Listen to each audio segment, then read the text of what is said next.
Bonjour, je me présente Marie-Pierre Gendron et je suis audioprothésiste propriétaire des cliniques Orez Fortin-Gendron, audioprothésiste. Ce matin, ça me tentait de faire une petite vidéo sur ce qui se passe derrière la porte de notre laboratoire. Donc, qu'est-ce qui arrive lorsque vous nous confiez vos appareils auditifs lors d'un entretien de routine. Donc, tout d'abord, lorsque j'arrive dans le laboratoire, la première chose que je vais faire, ça va être de me laver les mains.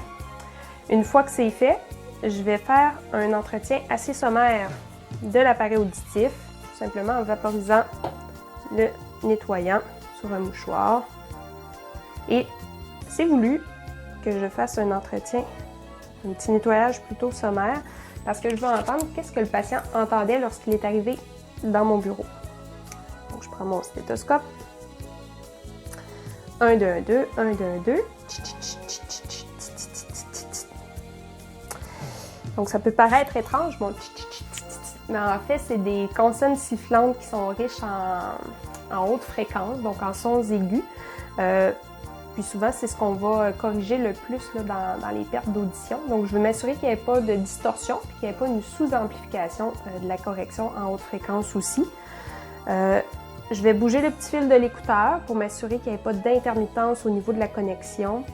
Gratter les petits microphones, m'assurer que les deux microphones fonctionnent. Appuyer sur la coque de l'appareil auditif pour vérifier qu'il n'y ait pas un bris au niveau des contacts de la batterie. Ensuite, là, je vais faire un nettoyage plus en profondeur. Donc, dans ce cas-ci, pour cet appareil-ci, ça peut différer là, un peu d'un appareil à l'autre, mais j'enlèverai le petit dôme à l'extrémité pour avoir accès à l'écouteur. Une fois que j'ai accès à l'écouteur, je vais enlever le filtreur et je vais pouvoir regarder à l'intérieur pour être sûr qu'il n'y ait pas de débris qui se soient accumulés.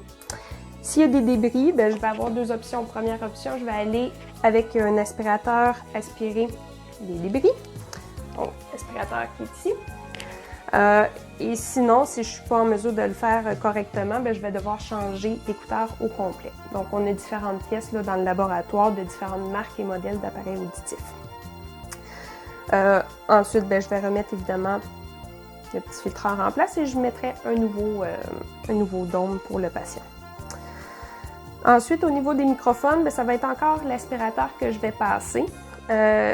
Et si je vois par contre que c'est bien bloqué et que l'aspirateur ne suffit pas là, ici, il y a certains modèles d'appareils auditifs que je vais être en mesure de démonter. Ne faites pas ça à la maison, mais en le démontant, nous, ça nous donne un accès là, encore plus précis au microphone et des fois, on peut changer aussi des caches microphones. Je vais mettre une pile neuve ensuite et finalement, je vais reprendre un mouchoir pour faire un autre coup de nettoyage qui va servir un peu plus à la désinfection cette fois-ci, comme ça ici. Et je vais terminer en retirant la pile et en ouvrant bien grand la porte-pile et faire, non pas tremper ni dormir, mais faire patienter l'appareil auditif dans une cloche sous vide pour enlever l'excédent d'humidité. Parce que bien souvent, l'humidité, ça va être un ennemi un peu à moyen et long terme là, de l'appareil auditif, donc on ne prend pas de chance. Donc on va venir le déposer ici dans la cloche sous vide pour 3-4 minutes grosso modo. Pendant que ça va enlever l'humidité, ça va me permettre de ranger mes instruments, désinfecter ma surface de travail. Mais une fois que je reprends l'appareil auditif, je vais l'écouter une dernière fois, me laver les mains et je vais retourner voir mon patient.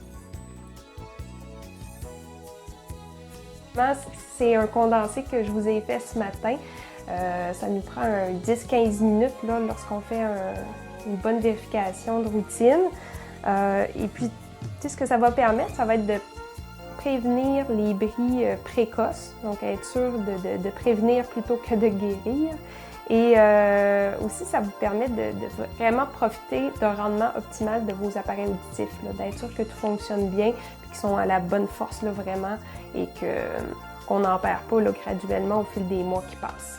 Donc voilà, j'espère que vous avez apprécié cette petite vidéo et si jamais vous avez des questions, n'hésitez pas à nous écrire au info@aures.ca. Merci!